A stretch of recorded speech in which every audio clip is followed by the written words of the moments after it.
Ce n'est pas aujourd'hui que notre vie va finir. Je te dis que tu as encore beaucoup de temps à vivre. Tu vivras longtemps encore par la grâce de Dieu. Tu ne mourras pas de ta maladie. Tes problèmes ne t'amèneront pas à la mort. Tu t'en sortiras. C'est pourquoi je me permets de dire que le chemin est encore long. Toi qui as fait un testament, tu as bien fait, garde, mais tu attendras longtemps parce que tu ne mourras pas maintenant.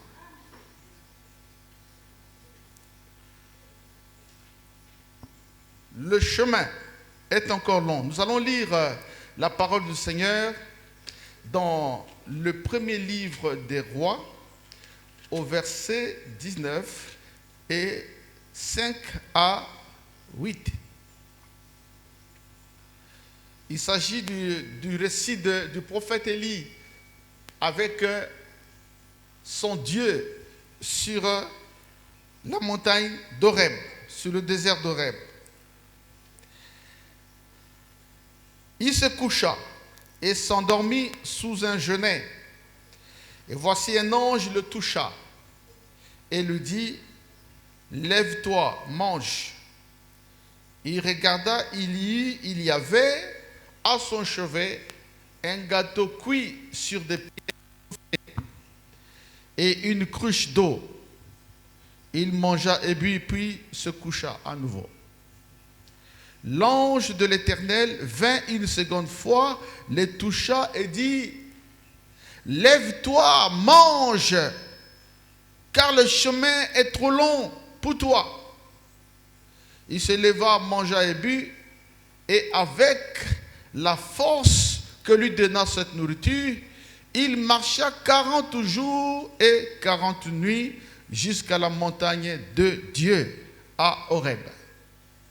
Que l'Église dise Amen. Un bon Amen, s'il vous plaît. Un bon Amen pour m'encourager encore. Acclamons le Seigneur, il est bon. Écoutez, après la mort de Salomon, Israël, qui était uni autour d'un seul trône de David, se sépare. Les 10 tribus du nord d'Israël désavouent le trône de David. Et juste après la session, nous ne sommes pas arrivés du temps de Salomon parce que Dieu avait puni, jugé, châtié Salomon en disant qu'à cause de ton engagement vers les idoles, je diviserai ton royaume. Et donc Salomon, juste après sa mort, le royaume se divise en deux. Et le royaume, les 10 tribus du nord, n'attendaient que cette occasion pour aller plus loin dans l'apostasie, dans l'idolâtrie.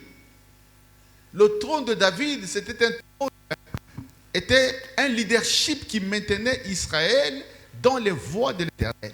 Quand l'Église a un bon pasteur, c'est une grande bénédiction parce que les membres de cette Église connaîtront le Seigneur et ils marcheront avec Dieu. Mais si le leader, c'est un homme fragile dans la foi et dans les relations avec Dieu, ce serait une église de paille avec des chrétiens mal établis, mal équipés, mal affermis. Et donc Dieu voulait que le trône, la dynastie de David, continue à régner sur Israël afin de maintenir la nation dans les voies de l'Éternel. Il avait une alliance avec David. Maintenant, après la mort de Salomon, les 10 tribus du nord disent, nous ne voulons plus du trône de David. En fait, en rejetant le trône de David, il rejetait l'Éternel lui-même. Puisque David est le symbole de la présence de Dieu en Israël. Alors, qu'est-ce qui se passe? Ils disent, à partir d'aujourd'hui, le premier roi qui accède à cette monarchie du Nord, c'est le roi Jéroboam.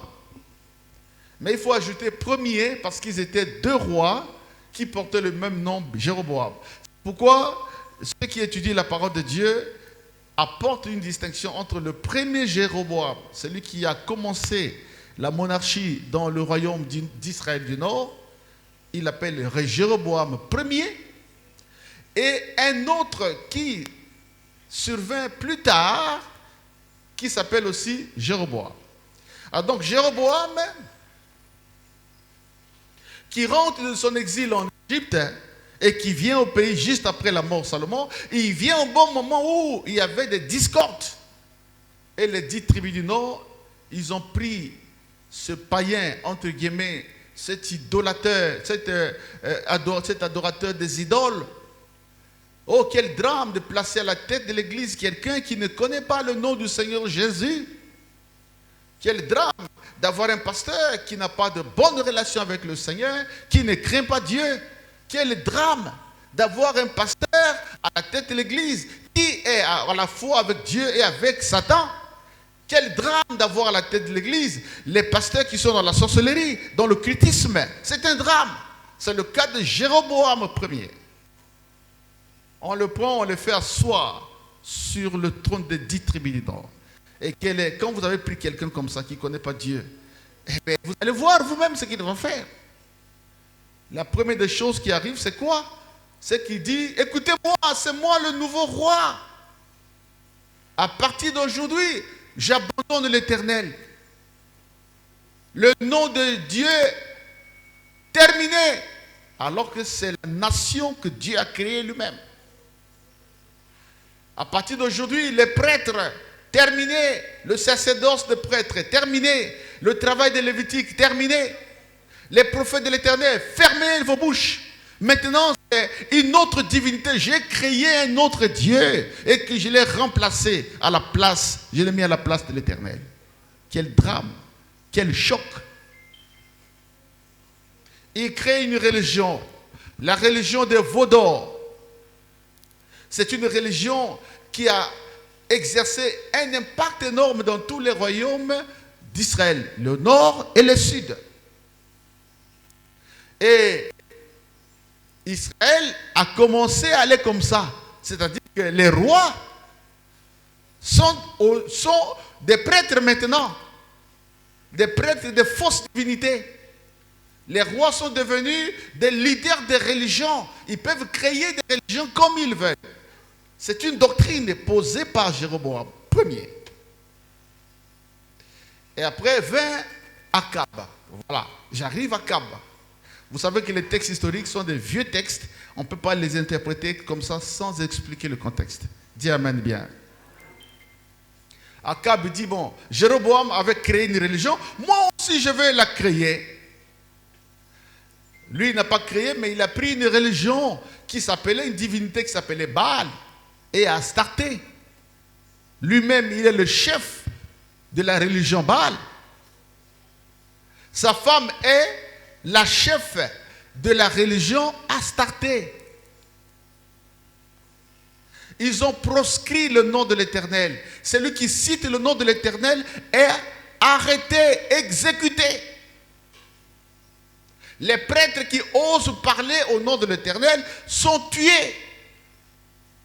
Les prophètes sont muselés et réduits en clandestinité. Voici le visage macabre de l'époque d'Akab. Mais ils croyant que tous les prophètes étaient exécutés, il y en avait un géant que Dieu avait gardé. C'est le prophète Élie. Toi, tu es Élie de ce moment, c'est toi. Tu es l'Élie de ta famille. Qui croit qu'il est l'Élie de sa famille? Lève la main. Acclame Jésus. Tu es l'Élie de ta famille. L'Élie ne meurt pas. Tu ne mourras pas. L'Élie partira au temps favorable. Tu es dans ta famille pour mener le bon combat. À travers toi, la lumière doit jaillir dans ta famille. La Bible dit que crois au Seigneur Jésus et tu seras sauvé, toi et ta famille. Toi et ta famille. On ne peut pas parler du salut si toi tu es sauvé et ta famille est loin dans les ténèbres. Si tu es réellement sauvé, quelques membres de ta famille seront touchés par le salut que tu as acquis. Jézabel, après la défaite qu'il a eue sur le mont Horeb, le mont Carmel, où 450 prophètes de Baal et 400 prophètes d'Astarté, au total 950, ont été massacrés par Élie, un seul homme. Élie s'est enfui. C'était un défi. un défi. On va offrir un sacrifice sur un autel et vous allez invoquer Baal. Si Baal est Dieu, qu'il allume le feu et consume ce sacrifice.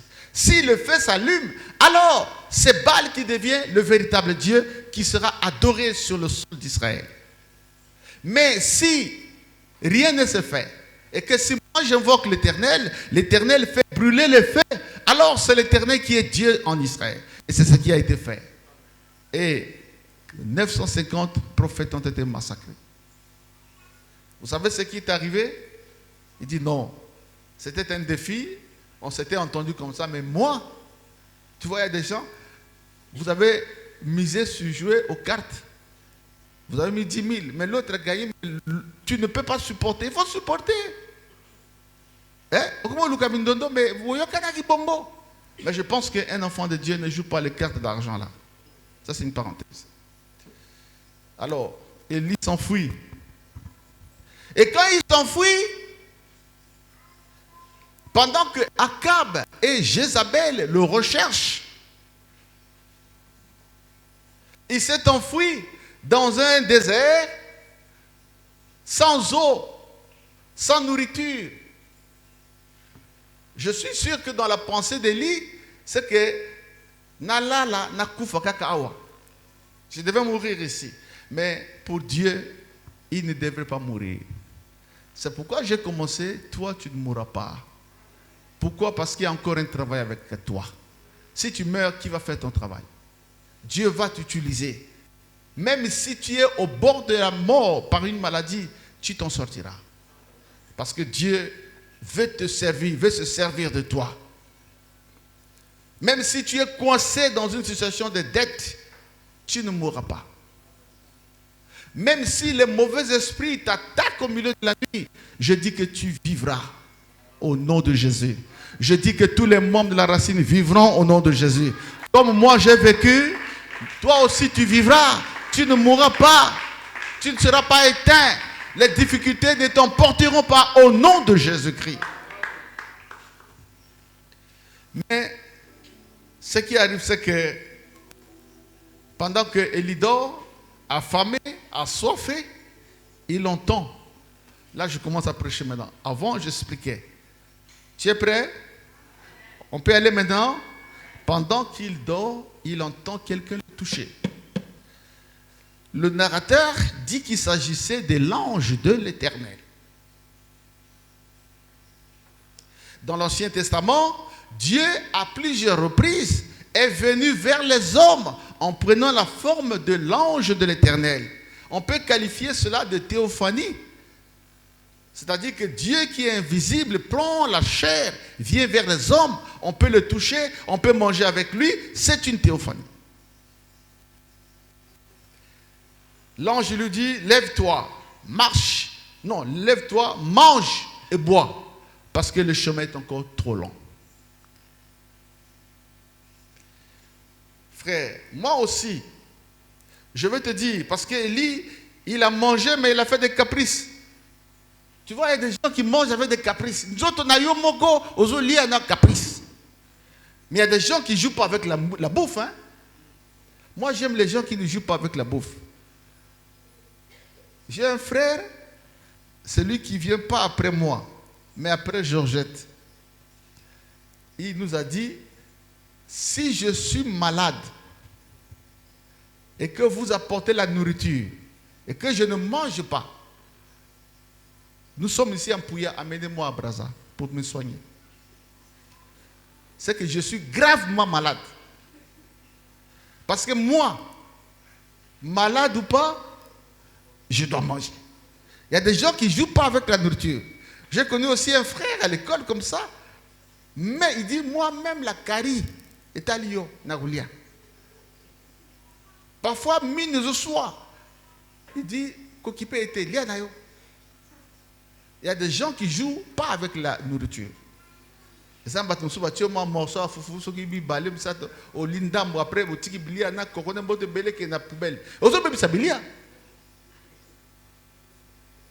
sais pas qu'il y a des gens qui ont besoin de ça. Tu sais que c'est un péché que de jeter la nourriture. Est-ce que les barangotés? Va poubelle là, tourne dans la bilia. Si tu ne peux pas tout manger, prends un peu seulement. Évitez qu'il va prendre un bouquet. Élie mange. La nourriture là, Élie mange seulement un peu. Après, l'ange revient et dit, je te dis de bien manger. Allez, vas-y, finis ça. Ce que tu as mis dans l'assiette là, tu dois finir ça. Et la Bible dit qu'avec la force que Élie a trouvée en mangeant cette nourriture et en buvant de cette eau, il a résisté pendant combien de jours? 40 jours et 40 nuits. Alors, Élie est mort. Il est dans la présence du Seigneur parce que c'est un prophète qui n'a pas connu la mort. Mais il n'est plus ici dans ce monde-là. Celui qui est dans ce monde, c'est toi, c'est moi, c'est lui, c'est nous tous. Et Dieu nous dit aujourd'hui, lève-toi, mange, car le chemin est trop long. Tout peut arriver. Tu peux arriver au bout de tes forces, au bout de tes objectifs, comme si tu peux rater tes objectifs. Tu peux avoir une vision. Avoir une vision, c'est bon, mais il faut la réaliser. Tu peux parvenir à la réaliser ou pas. C'est un monde glissant.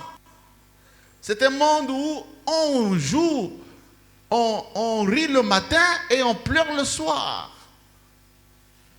C'est un monde où celui qui te fait un bisou aujourd'hui, il t'amène l'épée demain.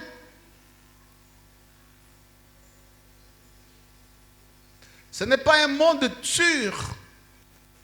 Nous devons vivre dans ce monde en étant conscients que ce n'est pas un monde plus sûr.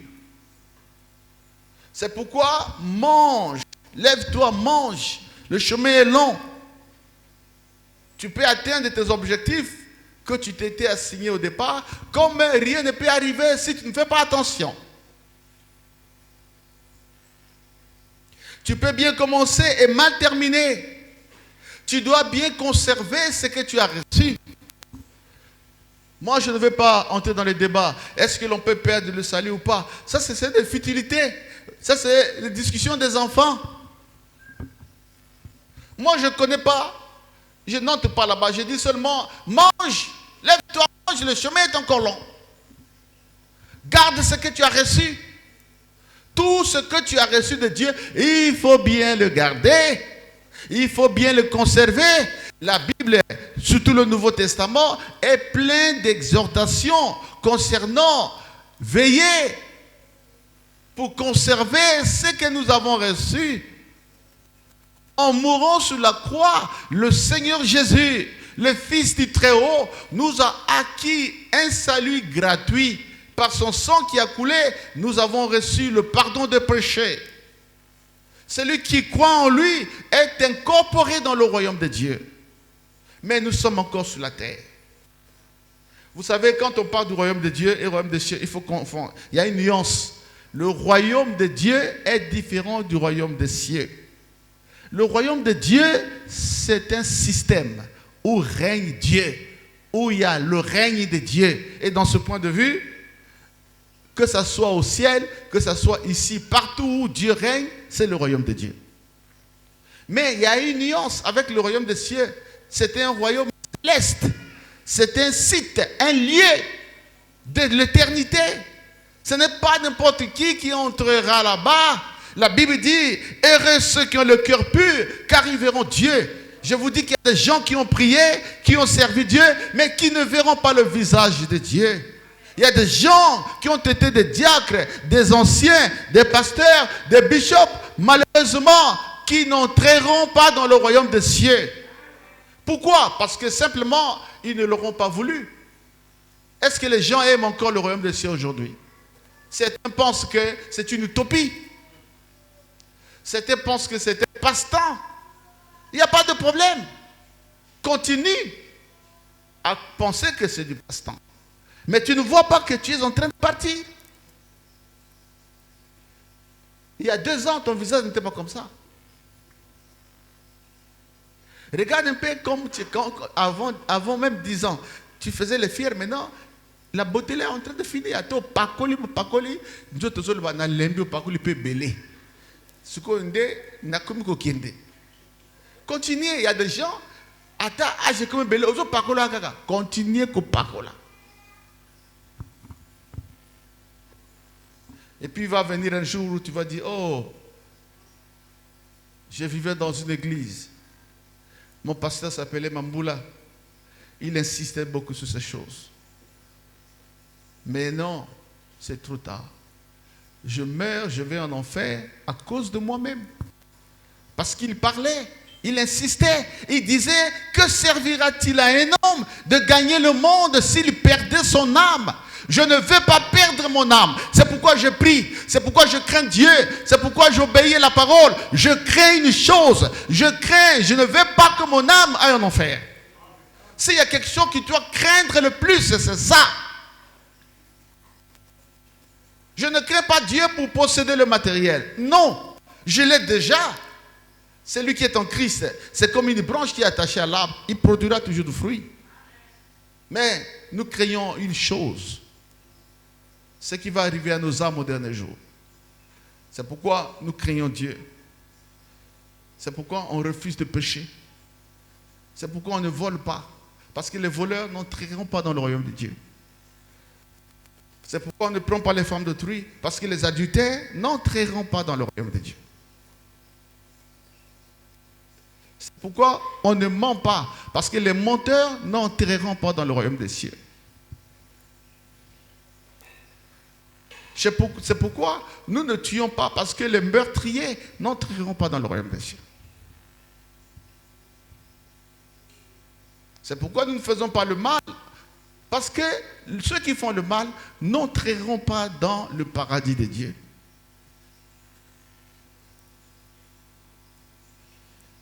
Alors, il faut la force. L'ange voulait dire à Élie, il faut que tu aies la force parce que le chemin est long. L'église, il faut que tu sois puissant pour arriver jusqu'à la fin. La Bible dit que ne partez pas de Jérusalem, attendez. Une puissance surviendra sur vous, le Saint-Esprit. Et ce jour, au jour de la Pentecôte, il y eut l'effusion de l'Esprit. Je mets une parenthèse là. Le jour de la Pentecôte, ce n'était pas le Saint-Esprit qui est descendu, parce que le Saint-Esprit est Dieu. Il est omniprésent. Dans tous les âges, dans toutes les époques, il est partout. Il est partout où on ne peut pas imaginer. Il connaît tout. Ce n'est pas un voyage qu'il a effectué du ciel vers Jérusalem. En tout cas, ce n'est pas cela. Mais Joël lui-même dit, au dernier jour, je répandrai de mon esprit sur toute chair. C'était une effusion. Ce n'est pas le Saint-Esprit qui a pris un billet d'avion, qui est descendu au jour de la Pentecôte. Si tu crois comme ça, c'est une erreur, c'est une effusion. Et il est répandu, c'est une rosée céleste qui tombe sur tous les habitants qui étaient à cette époque. C'est ce qui arrive à ceux qui croient en Jésus. Dieu leur donne l'effusion du Saint-Esprit. Et ils parlent en langue. C'était une parenthèse, je la ferme. Et je reviens sur ce qu'on disait. Il faut la force. Il faut que tu aies la force. Si tu n'es pas fort, tu seras mangé par les chiens. Il faut que tu sois puissant. Si tu n'es pas puissant, tu ne verras pas Jésus au dernier jour. Parce que dans ce chemin, tu auras perdu la foi. Si tu n'es pas puissant, tu perdras la foi. Je ne connais pas d'exception à cette règle. Celui qui n'est pas rempli du Saint-Esprit finira par perdre le feu qu'il a reçu.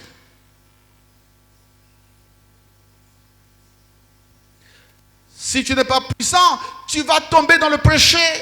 Ceux qui sont remplis du Saint-Esprit, ils ne pêchent pas. Ils ne pêchent pas. Ils ne peuvent pas. Leur cœur est conquis pour le Seigneur. Ils n'arrivent pas. Leur cœur est protégé, sécurisé.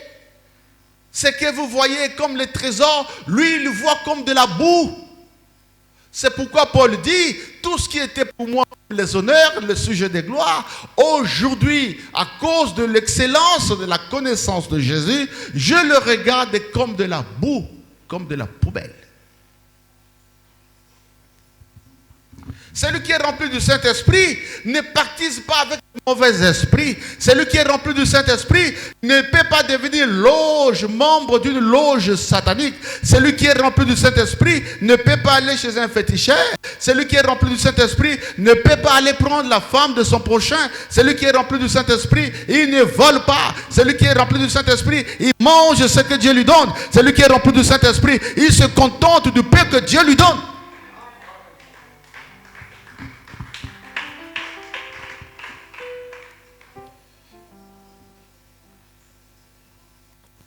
Jésus a dit, il dit prenez garde, car il viendra un moment où le filet sera jeté sur la terre et accrochera tous les habitants de la terre. Mais vous veillez, priez, afin que ces choses ne vous arrivent pas. Le diable a jeté son filet sur la terre qui accroche les hommes. C'est pourquoi l'apôtre Jean dit, tous ceux qui sont dans ce monde sont sous le contrôle du malin. Il n'y a qu'une catégorie spéciale des personnes qui ont vaincu le diable. C'est ceux qui sont en Jésus-Christ. Jésus a dit, trouverai-je encore la foi lorsque je reviendrai dans ce monde?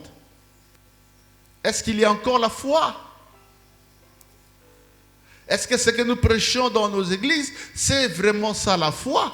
Aujourd'hui, j'étais en train de méditer. C'est pourquoi je dis, si tu ne médites pas la parole de Dieu chaque matin, tu ne connaîtras pas Dieu. J'ai médité aujourd'hui, c'était dans Tite, chapitre 2, versets 6 à 7.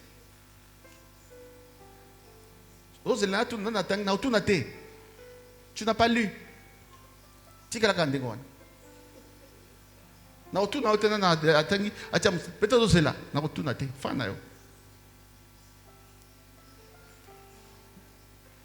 Paul dit à Tite, qui est un pasteur en Kikdiébé, il dit, voici ce qu'un pasteur, un leader doit être: mener une vie exemplaire, digne au milieu des gens, et ensuite prêcher droitement la parole de Dieu. Prêcher la sainte doctrine. Dans le Nouveau Testament, la doctrine évangélique pure, on l'appelait la sainte doctrine. Prêcher la sainte doctrine est une exigence biblique. Or, à la chair, vous n'êtes pas autorisé de dire ce que vous voulez. À la chair, vous n'êtes pas obligé de dire ce qui vous arrive à l'esprit. À la chair, vous prêchez la parole de Dieu. Vous prêchez la parole d'un autre. L'autre là, c'est Dieu notre Père. Jésus a dit, quand je reviendrai, est-ce que je trouverai encore la foi? Est-ce que qu'on dit, mais allez les sous-sous? Qu'est-ce que nous prêchons? Nous avons effacé dans la mémoire des gens le retour du Seigneur Jésus. Nous avons sémé dans les cœurs des gens l'amour de ce monde. Mais oubliant que le maître des esprits de toute chair, le Seigneur Jésus, il vient bientôt.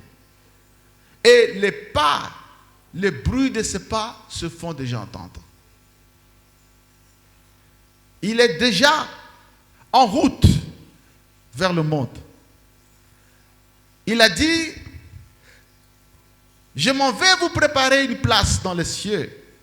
Quand j'aurai terminé, je reviendrai et je vous prendrai afin que là où je suis, vous aussi vous soyez avec moi. C'est une parole valable. Et c'est pourquoi nous nous préparons pour que dans la vague de personnes qui vont entrer dans son royaume, nous y soyons. Nous ne sommes pas de ceux qui méprisent la vie sur la terre. Non, nous travaillons, nous cherchons, nous faisons les affaires et nous voulons que nous ayons des bénéfices. Je bénis tous mes enfants. Travaillez, cherchez et vous trouverez. Mais n'oubliez pas que votre destinée céleste est la priorité des priorités. Si vous avez oublié ça pour s'occuper seulement de ce que vous faites, et seulement ça, donc vous êtes égaré.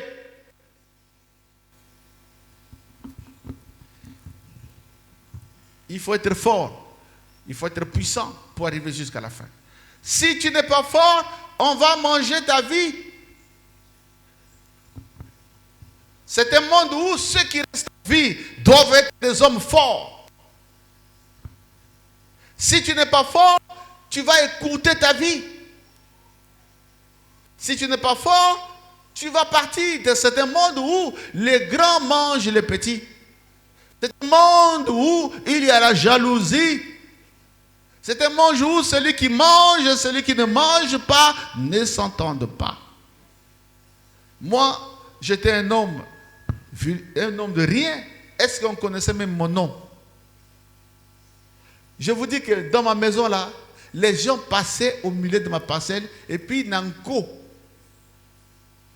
C'est-à-dire, si je prépare le coconnet mboto avec mes enfants pour manger, ils disent Andako Vioana, balami coconnet mboto. Et quand je dis, mais bozo le kawanzelawa, qui va t'écouter? Mais qui peut ignorer mon nom maintenant dans ce quartier-là? Quand je passe, les enfants, pasteur. Si tu viens, tu dis, la maison de pasteur Godefroy, oui, tout le monde le connaît. Pourquoi? Parce que Dieu avait changé ma vie. Et la plupart des problèmes que j'ai eus, c'est quand Dieu m'a béni. La bénédiction ne vient pas seule, elle vient avec ces fléaux. Même dans ta famille, si tu ne fais pas le marché chaque jour, si tu ne manges pas chaque jour, les gens sont heureux. Mais le jour où ils verront que chaque matin, tu as un sachet, tu vas faire le marché et que toi et tes enfants mangent bien, les difficultés vont commencer ce jour-là. Celui qui trouve l'argent, on le traite de tout. C'est la haine. Je vous dis qu'en Afrique, la plupart des sorciers sont des pauvres.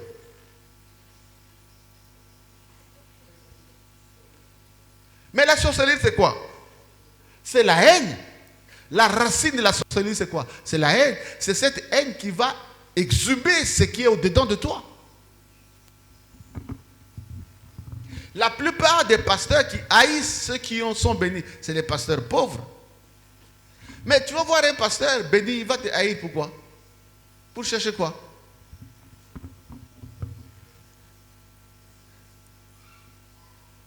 Tu sais combien on m'a haï? Parfois je dis, mais vous me reprochez de quoi? Ah, Longwawa, quand tu étais ici, là, tu donnais aux gens, tu bouffais seul, non? Mais ceux qui nous ont c'est pas vrai. Moi j'étais pauvre. Je n'ai jamais dit ça à quelqu'un. Attends, lui il est dans ta famille, toi tu es dans sa famille. Et tu dis que tu manges, est-ce que moi je mange? Pourquoi il doit manger avec toi? Parce qu'il travaillait avec toi? Parce que vous êtes associés? C'est Likundu. Le bas Likundu. Oyebi Likundu. Et ça c'est Kindoki. Et là, ce ceux qui ont Likambo, et ceux qui ont Timo la Yango. Moi, si j'ai l'argent, ce n'est pas donné aux gens. Maintenant, je ne donne pas. Moi, si Dieu me donne, je ne donne pas l'argent aux gens. Ce qu'il y a une église pour me payer un bon, je vous dis, moi maintenant, si Dieu me bénit, c'est mes parents. Faut qu'on signe le contrat. Contrat signé? Oui ou non? Signé? Signé. J'ai travaillé pour les autres. Maintenant, si Dieu me bénit cette fois-ci, c'est mes parents. C'est mon père, c'est ma mère, c'est mon oncle, c'est mes frères, c'est mes cousins. Je dois travailler pour les miens. J'ai travaillé pour les gens de la rue. J'ai eu quoi?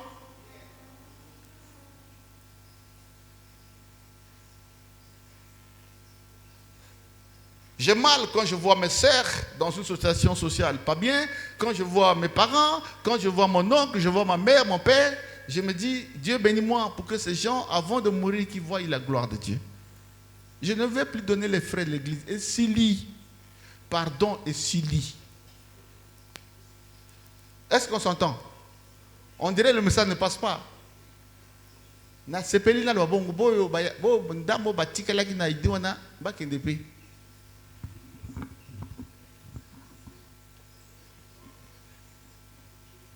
Dis amen bien. Mais les enfants de l'église ouvraient mes tiroirs pour prendre les costumes neufs. Mes enfants n'ont jamais fait ça. C'est étonnant. Parfois, je fais des cauchemars. Je fais des cauchemars. Je ne parle pas là. Au canti pas. Moté mes au soir. Naza motote. Naza nzambe. Mais au soir. Je vois mes frères qui traînent. Mais les enfants que j'ai pris des passeports, bah, voyage, pamba pamba, pour l'évangile. Et c'est les mêmes qui me détruisent.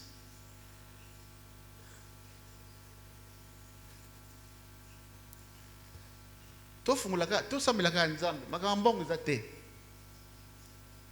Oyi au sambeli après ma prier pour nayo. Mais papa, ate vimbanyawa, yo rien. Est-ce qu'on s'entend? Bon, Shadrach, cette partie-là, j'ai dit ça pour mes frères, c'est pas à publier. Ça, j'ai dit ça. Ça, on va publier ça seulement dans AFD. Ça, on peut pas mettre ça sur Facebook. Bon, on a déjà parlé de ça. On arrête. On arrête ça. Oui ou non? On arrête. On ne va plus parler de ça. Maintenant, on finit. On revient aux choses pour lesquelles nous parlons. Il te faut la force. Il faut être puissant. Il faut être rempli du Saint-Esprit pour tenir devant les sorciers de ta famille. Même si ils viennent nombreux, si tu es puissant, ils ne te vaincront jamais. Ils viendront par sept chemins. Non, ils viendront par un chemin, ils fuiront par sept chemins. Même si les sorciers menacent ta vie, il ne faut pas aller chercher les sorciers pour te délivrer. Est-ce que tu as déjà vu la maison du diable se détruire? Celui qui t'attaque, c'est un sorcier. Celui vers lequel tu vas pour chercher la délivrance, c'est aussi un sorcier. Mais ceux qui vont te tuer, Satan ne peut pas détruire sa maison. Une maison détruite ne peut pas vivre. Je vais te donner quelques conseils pour arriver jusqu'à la fin. D'abord, je vais poser une question. Qui sont ceux qui veulent arriver jusqu'à la fin? Non, attends d'abord. Qui veut finir sa vie normalement jusqu'au jour au nombre de jours que Dieu lui a donné? Lève la main. Bon, tu n'as pas bien répondu. Mais qui veut finir sa vie dans la gloire?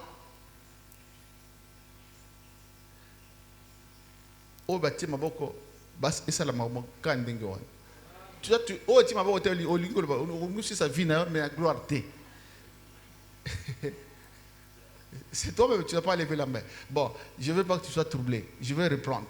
Qui veut finir sa gloire, sa vie tous les jours que Dieu lui a donné, mais dans la gloire? Lève la main. Que ces choses te soient faites.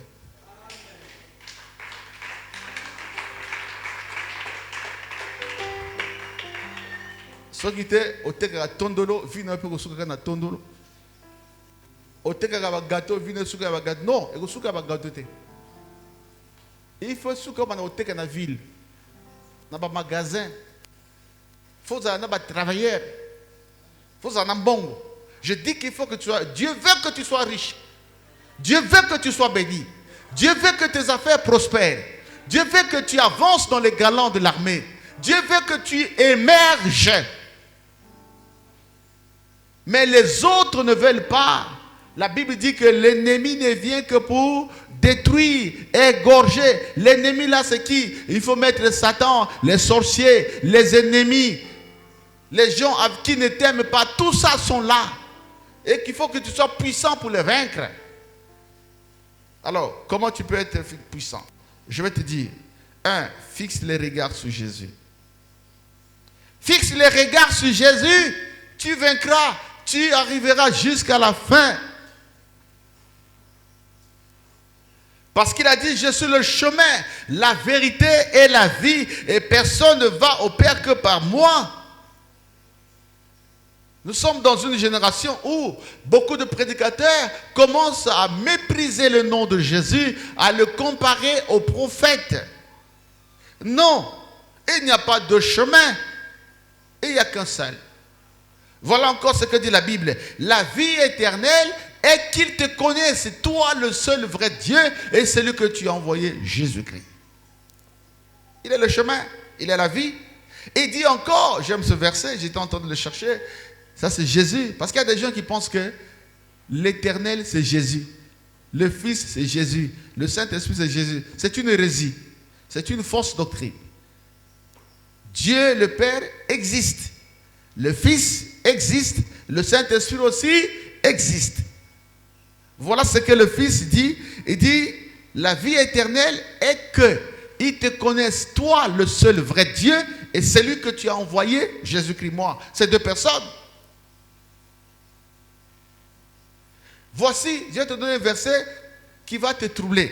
Jésus dit, je suis moi, Jésus, je suis assis avec mon Père sur le trône. Si tu veux ce verset, prends Apocalypse chapitre 3, verset 21. Je suis assis avec mon Père. Il ne faut jamais présenter les deux personnes comme une seule personne. C'est une fausseté. C'est une fausse doctrine. Le Père est Dieu, le Fils est Dieu, le Saint-Esprit est Dieu. Les trois personnes ont une même base théologique, ils ont une même... L'assemblée locale, si ton nom n'est pas là, cela veut dire que tu ne sers pas Dieu. Tu n'es pas engagé véritablement. Tu ne vas pas dire, mais papa, tu dans l'église. Non, il faut quitter l'église, mais il faut qu'on ait un département, mon conseil l'ensemble. Vous êtes belé à wa. Vous avez l'église, dimanche, nous avons raté, c'est bon. Mais vous avez une aux intercession, aux partenaires, tu vas en mission. Tu vas seulement, tu t'assois. C'est comme à l'école. Il y a des étudiants qui partent à l'école qui ne parlent jamais. Qui ne comprennent pas grand-chose. Qui ne vont pas aussi dans les groupes pour travailler. Mais il fait, à la chance, il y a bac. À la chance. J'ai eu quelqu'un qui dit, on va faire le fico-fico. Il y a 3 exercices. Un enfant intelligent, il dit, je vais bosser tous les 3. Mais celui qui est comme ça dit, bon, 3 c'est trop, on va fico. Bon, ça va venir au nom de Jésus. Non, Jésus n'est pas dans cette histoire. Il faut travailler.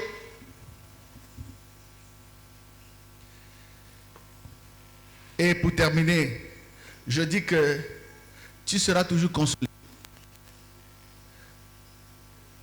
Tu seras consolé. Dieu va aider ta vie. Tu finiras toujours par t'en sortir. C'est comme la grossesse d'une femme.